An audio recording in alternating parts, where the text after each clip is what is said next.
Hello. Today I will be once more featuring the T9 cruiser, the Baltimore. This has long been one of the ships that I actually quite like. Even though people always tell me I'm weird and I'm strange for liking this, it's universally considered probably the weakest T9 cruiser. In fact, probably by far. The Ibuki has better range, the Donskoy is better at range, the Rune is simply just a stronger cruiser, the Neptune, well, that's significantly stronger. So it's considered the weakest T9 cruiser. But I don't necessarily feel it is as weak as people make it out to be. People have been asking for buffs, and I do agree that yes, there could be a very slight reload buff to this ship. It doesn't feel like big enough of an upgrade, and it doesn't feel like a good placeholder between the New Orleans and the Des Moines, with the Des Moines being the DPM monster and the Baltimore not so much. But Wargaming really has to be incredibly careful about buffing up the DPM on the ship and how much they reduce the reload. I think something like a 2-second reload it might even be too much. A 2-second reload buff might even be too much on the ship. Maybe 1.5-second reload might even be enough, because when you combine that module, the reload module, which I of course use on it, you actually get a surprisingly strong cruiser, and in my opinion a very undervalued one. Now with on new Two Brothers, this is one of my favorite spots on a cruiser. As you can see, I'm undetected. I see a Des Moines. Well, the funny thing is, the shells I'm shooting at it is basically Des Moines shells. And these things hurt. USAP, as I've said many times before, yes, it's lazy, yes, it's slow, but if you know where to aim, you can do a lot of damage. That was 2,000 damage to a Des Moines. Usually people tend to fear other T10 cruisers. When I see a T10 cruiser in my Baltimore, I tend to rush them. I literally go right in. The closer I get to Zhao, the more confident I feel fighting him. I go straight on everything. If I see Minotaurs, I go straight for them with radars, Zhaos, everything. I am extremely confident in this ship, which is not something you can say about too many cruisers. It's tanky, 43k HP, and when you angle it, it is especially tanky. You can tank just about any battleship. Of course, there are exceptions like Yamato, and you get some big penetrations if you're not angled properly, or you can become victim to plunging fire. But in general, if you see anyone, you can pretty much charge them down in this ship. Des Moines, I can't really see him, but I see his health bar, and that's enough for me to lob one of these slow-moving shells over. So that's my first kill, which is a Des Moines. Not exactly the squishiest or easiest kill in the game. Of course, my carrier is probably very, very happy that I got rid of him. Now, another thing with the ship is, of course, the concealment. By the time you reach Baltimore, you should have a 15-point captain. And, of course, if you've seen my Baltimore commentary, you know that I like speccing into stealth, since you get a nice 9.7 km concealment on it, which makes it very, very strong. Notice that I'm not even switching to HE here. That's because I don't usually, when I use HE spam, it's on ships that have a very high chance of, well, you basically spam out enough shells that I consider the HE spam to be worth it, because you cause so many fires. On the Baltimore, I tend to stick to the AP, simply because the AP does so much damage, and I like that raw direct damage that I can deal more than I like the constant HE spam. On the Des Moines, in this situation, I would probably have switched to HE, especially when he started angling even. But on the Baltimore, I stick to AP a lot more than really any other cruiser in the game. And you can see I'm constantly pushing up. It looks like the Iowa wants to shoot me, but I'm about to charge into this Benson smoke, so I don't care too much. Got a fire on him, and you see of course the damage as well. The damage is nothing to scoff at. Got into the Benson smoke, and of course always use the smokes as much as you can. That's something I mentioned it multiple times, and people by now should know. I don't think I'm quite in range. You can see the see-through, well, you could see it earlier, the see-through circle, which was my concealment. The Fletcher was just at the edge of it, and of course the radar is 9.5, your concealment is 9.7.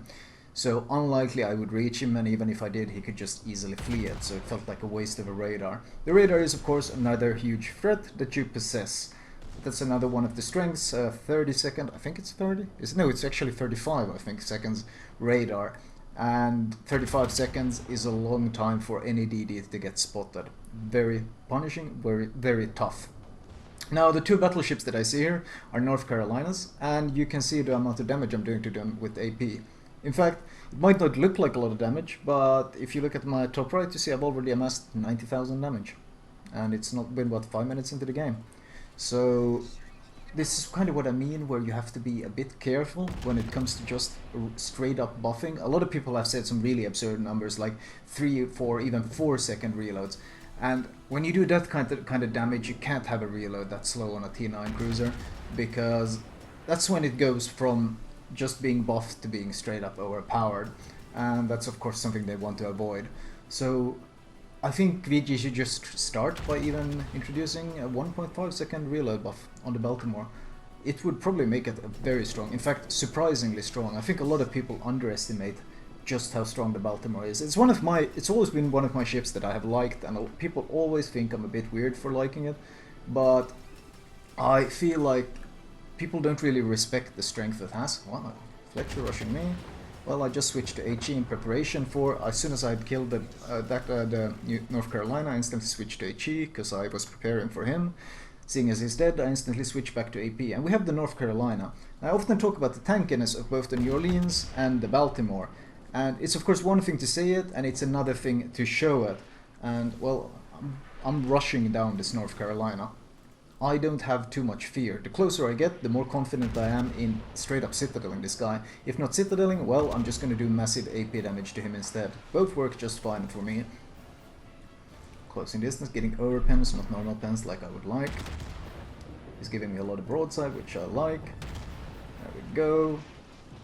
It's almost 6k damage, followed by 2k, so that's an 8k broadside volley. Here he shoots. Did you see the damage I took? Bounced pretty much everything, because I'm angled enough that it hit my broadside, and the broadside angled armor on this ship is no joke. You can bounce that stuff surprisingly easily, actually. And even here, because of the plunging fire, I'm still causing significant damage to him. I switched to HE though, because I want to finish him, and it looks like the carrier is going for the Bismarck next to me, so I pop defensive AA. And that is of course another thing that's worth mentioning on the ship. This is of course more than just having radar, being tanky, being stealthy, and having very strong AP. It also is one of the strongest anti-air cruisers. At T9, I think the only thing that really beats it is the Dmitry Donskoy. That's pretty much the only T9 cruiser that beats it. The Neptune is kind of questionable. I mean, it doesn't have defensive AA, so it can't do the same type of burst anti-air damage as you can do in this ship. But you get an example of it. I'm not really focusing the squads, I'm just helping the Bismarck by spreading out the squads, since I'm focusing on fighting well North Carolina, New Orleans and Ruin at the same time. So I'm a bit preoccupied here. But since he's flying right over me to get to the Bismarck, I'm just shredding these planes on the way, which is of course something the carrier probably doesn't enjoy too much. He's obviously torping me, so I'm turning in. Once again, you see, I've been keeping myself angled. So these guys, they have been trying to shoot me and trying to deal a lot of damage to me, but I've just been bouncing at all. Both of them has the Ruin switched. No, the Ruin is still trying to use AP and he hasn't done any damage. Oh wow, I didn't get the kill. That's a shame. But the New Orleans has switched to HE. He doesn't even try AP anymore, because I'm just bouncing all his AP. All of it. He has no chance. Focus firing the fighter squad as I'm going past. And at this point, I'm already contesting the cap. Basically pushed straight through this entire flank without too many worries, really. And I think that's one of the things that people underestimate with the Baltimore, is the tankiness, the surprising tankiness of the ship. If you give broadside, of course you explode, but you do that in any cruiser. But if you angle, unlike a lot of other squishy cruisers, you are quite the tanky beast, and certainly not to be underestimated. He gives broadside just as I switch to HE, so I switch back to AP. He gets a fire. And of course it angles away as I switch to AP again. This is a bit annoying. Of course, with this slow shell speed triumphs, just like back in the days with Cleveland and Omaha, the ship that kites away usually has the advantage in landing shells, because there's less travel time for his shells to hit me as compared to my shells to hit him. Of course, also the New Orleans has faster shell speed than you do, but they have less pen.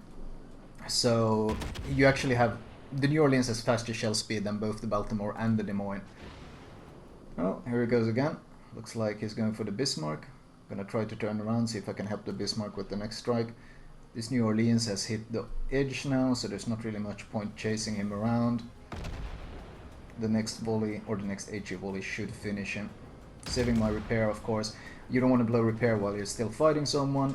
I wait until he's dead, and now I blow my repair, and since it's light damage, I should be able to heal it all back up. So it's down, fairly close game still, honestly, but we are in their cap. They're actually in our cap as well, and at this point, it looks like he's actually going to go strike me. Of course, bombers come to strike you, you turn full broadside, so they have to drop across your ship. I pop defensive AA, and that already spreads the bombs out significantly, and I shoot down two bombers before he can even hit.